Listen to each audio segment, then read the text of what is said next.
Beast mode na naman si Magastos TV nyo. Alam nyo kasi pumasok na naman yung dagat sa tindahan namin. Muntik-muntika nang pumasok pala. Ayan o. Ang taas na ng bakuran namin pero pinasok talaga siya ng dagat. Pero malapit din naman kami sa road. Sa daanan ng mga sasakyan. Pero hanggang dito yung dagat. Ito, pumapasok na sa bakuran namin, oh. Ayan. Ayan na siya, di ba? Papansin niyo yan. Ayan. Huwag niyo na yung pansinin yung mga labahin kasi talagang natural sa atin na naglalabat talaga tayo. So, bali, inaantay na lang namin, maglilipat kami ng gamit kung papasok talaga ngayon sa loob ng tindahan namin. Ayan siya, oh. Muntik na, oh. Ang liit na lang, papasok na siya dito, eh. Kaya binabantayan namin. Latest update na lumaki na yung dagat, pumasok na sa bakuran namin. Ayan.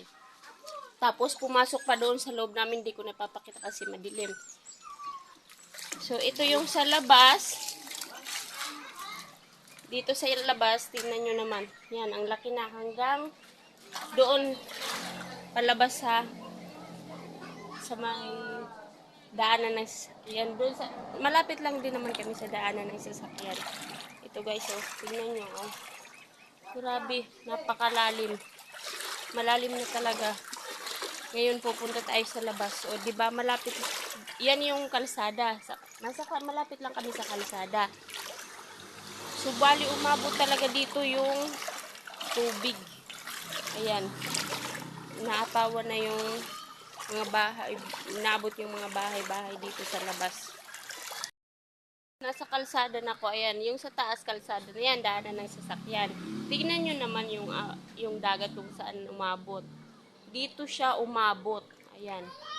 Ayan sa mga kabahayan. Pinasok niya yung mga kabahayan. Ayan pa, o. Ayan. Yan. Pumasok dyan sa mga bahay-bahay na yan. Sobrang laki talaga ng dagat ngayon. Oh. Yan, diba? Malalim to. Tsaka yung mga dumi. Kapag na yung dagat, syempre pupunta na siya doon. Kawawa yung madaanan ng dumi, yung tambakan nila. Ito, pauwi na tayo guys. Palalim na palalim yung dinadaanan natin. Pumasok na siya sa loob ng tindahan namin. Kahit mataas na, pumasok pa rin po siya. Ayan. Ayan, diba?